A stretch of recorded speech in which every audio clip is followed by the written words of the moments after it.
Hello everyone, this is the Leech, and as I have just come to notice, I believe this is actually a best of 5 between Cloud and Stephano here. So we're moving on to Game 3, still a few more games to come. And sorry about that, I didn't notice all the games up there first, so I thought it was just a best of 3.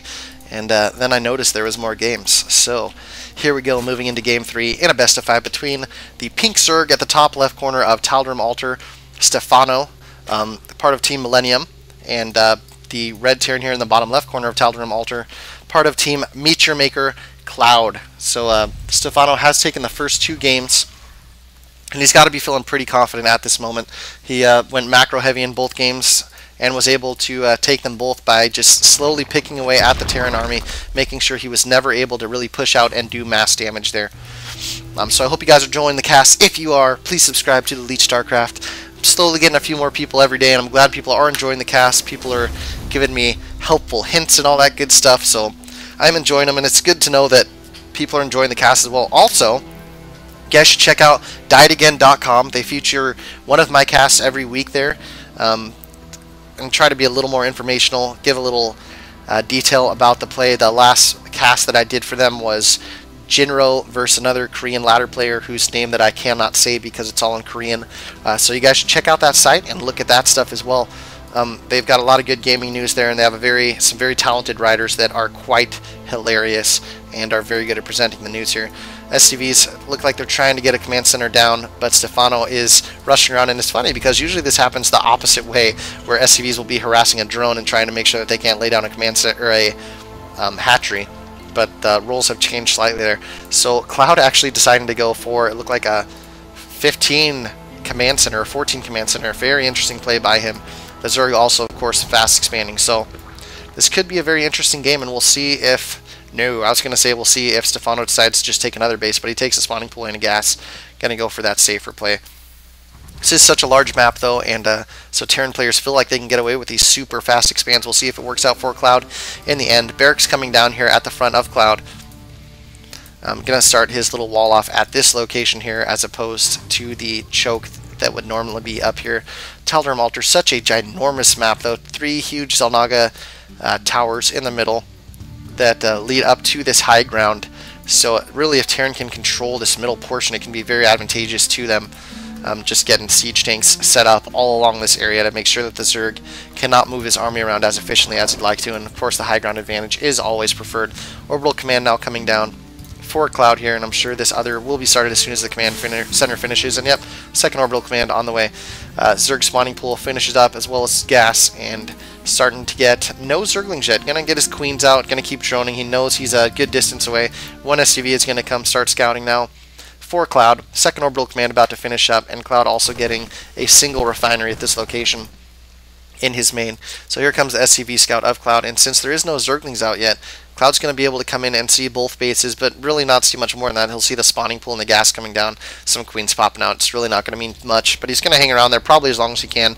Speed has been started for the Zerglings, and Spine Crawler is also being started here at the natural of Stephano.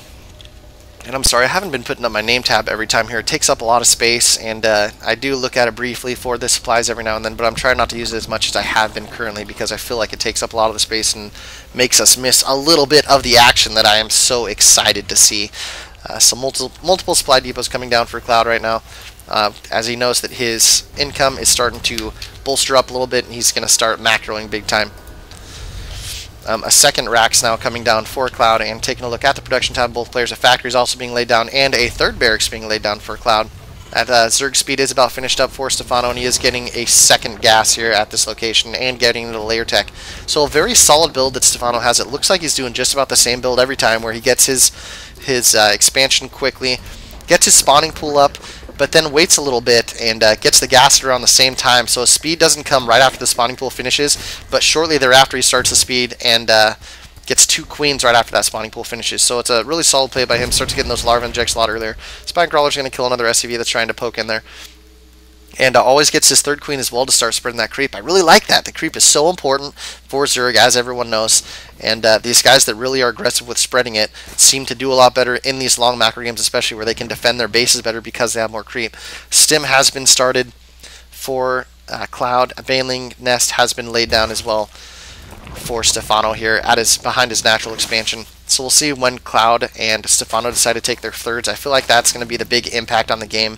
And if Cloud goes for a mech army again like he did last time, which it looks like he is doing, getting siege tanks right now, I feel like Stephano's going to be at the advantage again. This is such a huge map, and Stephano can expand all over the place to kind of stop Cloud from being able to really move between the bases, which forces Cloud to go for one big push. And if not executed perfectly, it's going to fail. Baneling Nest finishes up here. Spire is on the way for Stephano. Starport on the way for Cloud. There is a bunker at the front here with submarines inside. A few siege tanks coming out. Starport's coming down here with a reactor coming down on the barracks. He might switch these two out. I'm not sure if he's going to do that though. Might just keep that reactor on the barracks and get another one on the Starport. Baneling speed is being started. Spire's about halfway done. Do have Zerglings here taking out these destructible rocks at the third. So we'll see if Stephano decides to take that third. Actually did lose an Overlord there, which made him supply blocked. So we'll see this third go down, and as you notice, the creep spread is already there. So very nice move by Stephano. He knows that he's going to be able to defend his bases better, and I feel like a lot more Zerg should be getting that third queen out a lot quicker to spread that creep a lot more aggressively. Spire is going to be finishing up now. Siege mode is about halfway done, and this name tab is really just blocking up our production tab, so I'm going to get it away again for a little bit. We'll take a peek at it later on. Stim is finishing up now for Cloud. Spire finishing up for our good friend Stephano the Italian. I don't know if he's really Italian, but it sounds Italian to me. Do have Zerg Ground Carapace level 1 on the way. Stim finishing, Siege mode finishing, more Siege tanks coming out, and Medivacs coming out as well for Cloud, and some missile turrets as well. So Stephano has to be feeling fairly good right now. Cloud really choosing not to pressure early at all in any of these games. Even in the first game, he did have some Blue Flame Hellions, and really never engaged with them. He just kind of pulled back and kept them near his bases, and I felt like he should have gone in for some harass and tried to kill some drones. Just, if nothing else, to force Stephano to make more units, and probably get some drone kills. I mean, if you have 6 Blue Flame Hellions, you're going to kill some drones. So some mutas coming out here. Looks like about 5 mutas are going to be popping out, as well as this third hatch here for Stephano. Cloud has not elected to make his third command center yet. Usually he does make it a little bit earlier, or the last few games he has, but he is starting to move out here with a lot of Marines, some Medivacs, and 3 siege tanks. So we'll see if he's able to do the damage he wants to do here. This creep spread is already so far out by Stephano.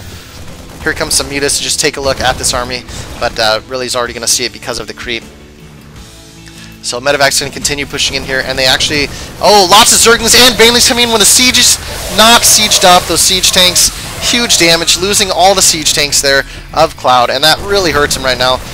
Cloud now going to try and take out this Spine Crawler, which he probably will, has the high ground sight from the Medivacs. Going to load up all the Medivacs because there's Banelings rushing in here. And you can see Stephano choosing not to rush his Banelings into just 2 Marines. He really doesn't want to waste them on that, but instead he uses them on nothing. Zergling's going to take down another siege tank here. That's such a big deal this early in the game to be losing these siege tanks, because Marines versus Mutalisks and Zerglings and Banelings is just not the only unit you need. You need siege tanks. Maybe even need some Thors in there to help defend yourself. Loading up 1 Marine in that Medivac to save his life, and the barracks was floating up here to scout, so Cloud did see everything in the base there, but gosh, he lost so much on that push. If you look at the resource loss, he's about 1,000 behind. Zerglings forcing themselves into the main here, and they're going to come up and do a lot of economic damage on these SCVs. Marines stimming though to come force them out, and probably eventually going to finish all them off. Yes, they will, but keeping Cloud back in his base here, so good move by him. Muta is trying to come up and do some more harassment. They are going to run to a missile turret, and I feel like he should not be engaging that with only 4 mutas. Kind of a blunder there by Stephano, as the SCVs were able to repair it. Lots of energy here on these orbital commands. Feel like he needs to start dropping some more mules, but he might be saving it for when he moves out to get rid of the creep again. So more mutas coming out, lots of Zerglings coming out, some Banelings morphing in for Stephano. Armory coming down for Cloud, that third command center being started for Cloud. We'll see where he's laying that down right here in the main. Also getting some more missile turrets, some more siege tanks, some upgrades started, level 1 shields for his ground units there. Bunker being filled up again with some Marines. And Cloud playing a pretty defensive position right now, as Stephano was able to get into his base and force some early pressure. If we take a look at the supply right now, see Stephano is about 30 ahead right now. So, sorry, 20 ahead. But that is a pretty large margin at this point in the game. Marines starting to come knock at this third base here. They want to get the rocks down. And another macro hatch coming for Stephano right near his main. So, really enjoying those macro hatches there. Stephano also has Zerg Flyer Attacks level 1 on the way, as well as ground attacks on the way. And 8 drones also being pumped out, so really starting to get these bases saturated here. Another expansion coming out for Stephano. I love this aggressive expanding by him. And another down at the far location here. So once again, Cloud with his slower army based on mainly siege tanks and Marines is not going to be able to push these far expansions quickly. So even if Stephano loses one of these bases, he's going to have this one far away and he's going to be able to drone it up fairly quickly. So that macro hatch finish up. 2 bases about to finish up for Stephano here in a short while, and Cloud electing again to go for the planetary fortress at this 3rd base. I feel like that's really hurting his income later on in the game when he can't afford to keep up with the Zerg anyways because he's behind on bases. So planetary fortress now finishing up, some Thors coming out, some reactors coming down on barracks, I believe. Muta's coming in to do some harassment here. Not too many turrets around, so they're going to be able to kill quite a few SCVs. Pushing in again. And I feel like they should start targeting some of those reactors as it will really kill the Marine output there. 15 drones coming on the way right now. So great play by Stephano. He knows he pulled the army back because of those mutas and just makes 15 drones. He'll start saturating these expansions very quickly. And those 2 hatcheries are about to finish up right now. That transfer was right on time. This is going to finish. These drones are going to start mining. Thor's now coming out. Muta's still flying around, and he's forcing so many missile turrets out of Cloud and so many stims out of Cloud as well. Multiple banelings on the way. They're all just being gathered up in this area right here. So eventually he could do a baneling bust. And lots of Zerglings on the way still. Zerg flyer attacks and ground attacks about to finish up right now for Stephano. We do see more Thors coming out, more siege tanks coming out, and more turrets. My goodness, he has forced so many turrets. We see 4 turrets, 5 turrets, 6 turrets, 7 turrets, 8 turrets, 9 turrets, 10, 11 turrets. My goodness, that is like 3 expansions right there that could have been laid down by Cloud. But such a good muta harass from Stephano is forcing all of these turrets and just wasting so many minerals there. You can see that Stephano is about 40 ahead right now on supply. And we'll take a look at the APM just for the heck of it. Both players about even right now. We'll take a look at the overall one because that's a little easier for our eyes. There is some Marines here that we're scouting around. I believe